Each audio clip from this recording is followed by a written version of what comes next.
Come on in, everyone. Come on in because we are here for the Braxton season 2, episode 5, y'all. And let me tell you, the deceit that goes on in this family, y'all, it runs in the bloodline.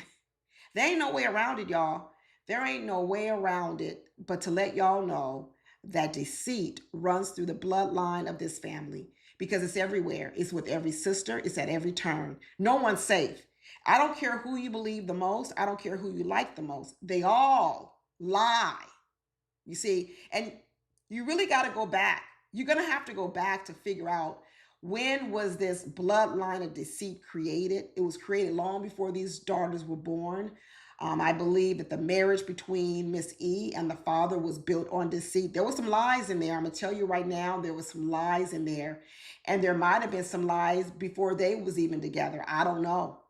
But we're finding out now that this whole cease and desist kerfuffle, who sent it, that the sisters didn't send it.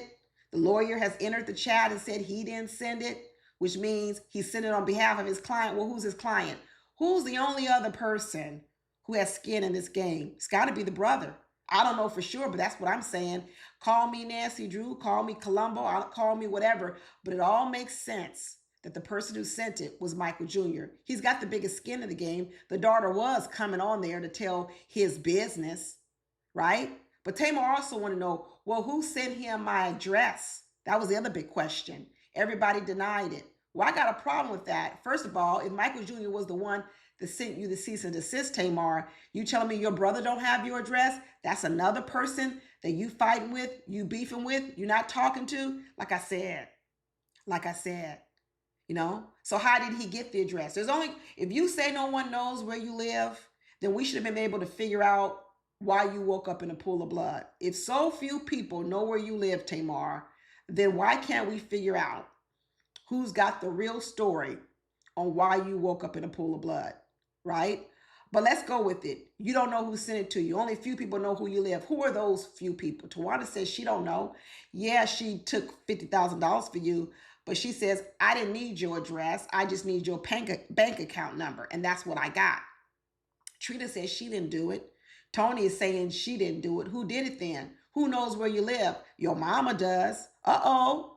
Could it be your mama? Could it be your mama gave her son your address because your mama too does not want the truth to come out? Could that be the case, Tamar? Have you looked in all the right corners, or would it be too hurtful, too traumatic for you to look at your mama? See, right now, all these sisters are pointing fingers at each other. And I'm not saying that they ain't done wrong. Like I said, the deceit runs through the bloodline. But when they really don't want to look at the generation before them, they want to close their eyes to it, they want to bury it in the sand, then they just keep pointing fingers at each other. But the truth of the matter is, these sisters are a byproduct, a victim of the original deceit. Now, guess what? Miss E, Mr. E, Mr. Braxton, he could be an element too. But these sisters and that brother, Michael Jr., all carry this bloodline, which is of deceit. And if they're ever going to get to the bottom of it, they're going to have to keep going back to when it originally started and how it started. Even all the kerfuffle with Tracy. Tracy talked about the deceit, how she was tricked and lied to about being in the girl group, right? Because she was pregnant. Come to find out, Trina was pregnant too and got to stay in the girl group. The signing of the contract, being tricked, not told where to be, at what time. This is all trickery and deceit that has been going on a long time. And now they've brought us into it. The audience, all of us watching it. This is why we can't figure out who's the villain. Is Tawanda the villain? Is Tamar the villain? Is Miss E the villain? Is Tony the villain? Because they all are. They're all a villain. That's your answer. It's not one of them. It's not one of them. It's all of them. Okay? Now we find out the whole kerfuffle over Tamar stealing Tony's men.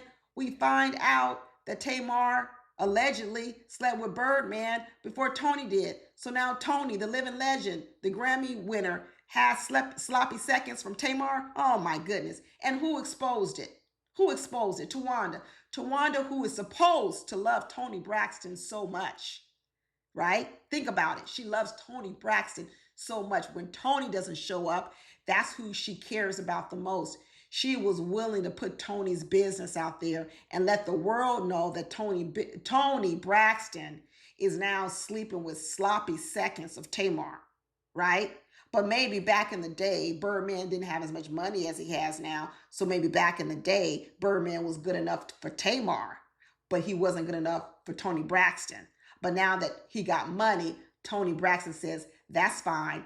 I got the Birdman with the money. You had the Birdman that maybe he had a little money, but he ain't got the kind of money he got now.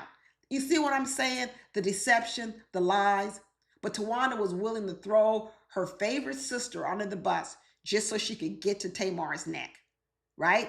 You trying to run over Tamar so badly, you ran over Tony, because nobody didn't know this stuff about Tony Braxton, them sharing the same man between Birdman. Now we come to find out Tony done had sloppy seconds. Give me a break. All exposed by Tawanda.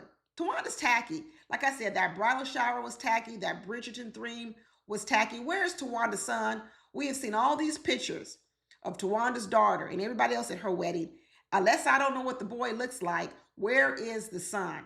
Okay, that's what I want to know. Does the son not want to have nothing to do with Tawanda? Is the son off with the daddy, being raised by the daddy? Somebody let me know. Okay, because I believe there's some deceit there too. And let me tell you what else.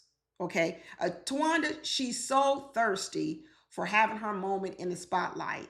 She decides that she's going to have this Bridgerton themed bridal shower. I didn't like it. Do I like a Bridgerton party? Yeah. But do I like it as a theme for a bridal shower? No. And do I like it as a theme for a bridal shower? And then you're going to play the toilet paper game where you're going to make a wedding dress out of toilet paper and we got to wrap it around these Bridgerton dresses? You ain't thought this out, Tawanda. Tawanda's so busy trying to copy moments that she feels as if she never had her moment in, that she's not even thinking it through.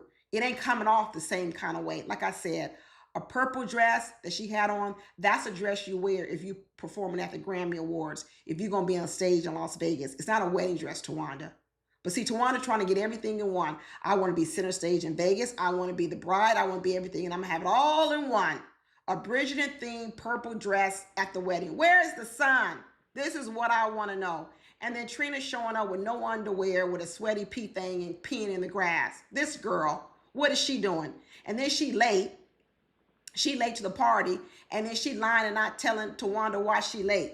Deceit. Saying she late because she had to check on Vaughn. You had to check on Vaughn to get him dressed, because I thought Vaughn had congestive heart failure and was going to be laid up somewhere in the hospital or in a bed recovering. But he was right there with you, which means when you went to go check on him, you didn't go check on him. You went to go help him get dressed. Like I said, deceit.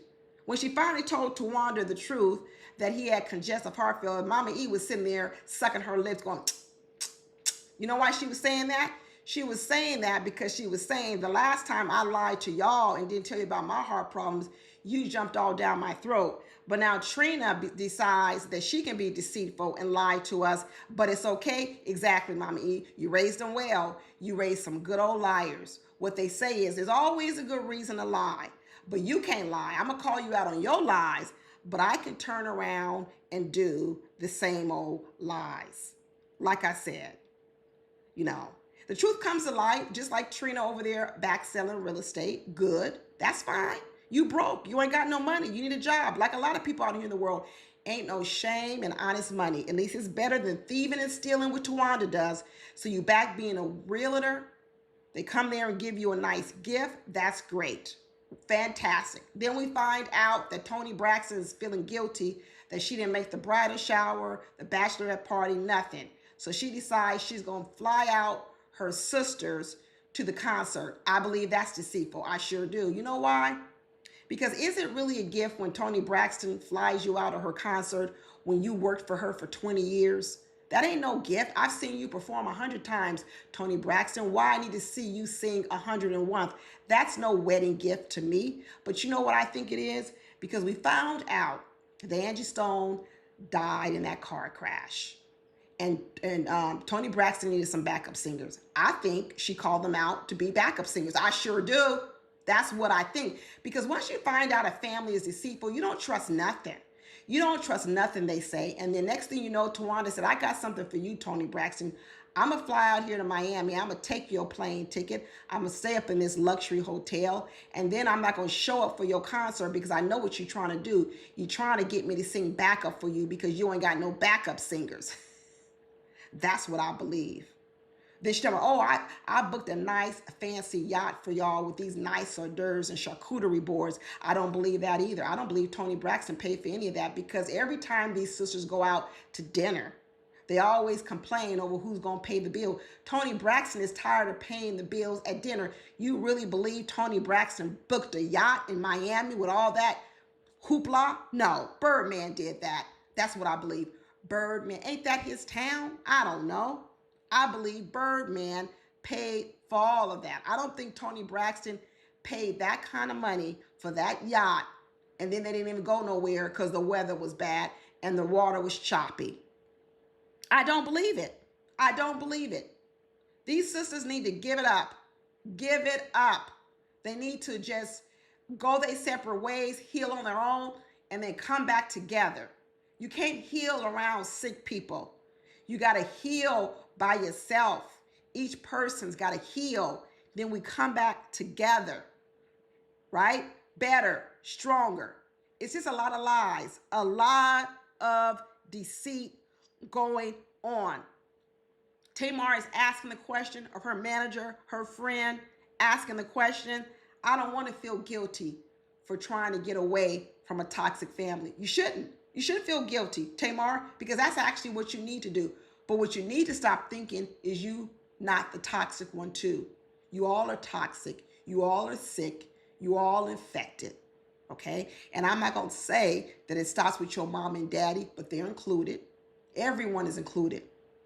The line, the deceitful bloodline, now they say is done rolled over to Ashley, the daughter. They're saying some stuff that she says is part lie, part truth. Okay? Last year, they were saying it was Kevin Jr. Part lies, part truth. Okay? It seems to be, they're comfortable with it. They're comfortable with these part lies, part truth. And at any point in time, you don't know who to believe. You don't know who's telling the truth. This is the problem. And they're all pointing fingers at each other. But yet they're all participating in it. They all engage in it. At any moment in time, they're telling the truth, they're telling a lie, they're telling a part of a truth or part of a lie. You never know.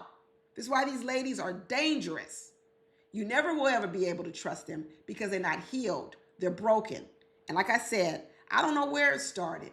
I don't know if it started before the mom and daddy. I suspect it does. I don't believe it started with Miss E and her husband. They was lying to the church. They was lying to the community. I believe their marriage together was even built on a lie, deceit, okay? Running away from where they were.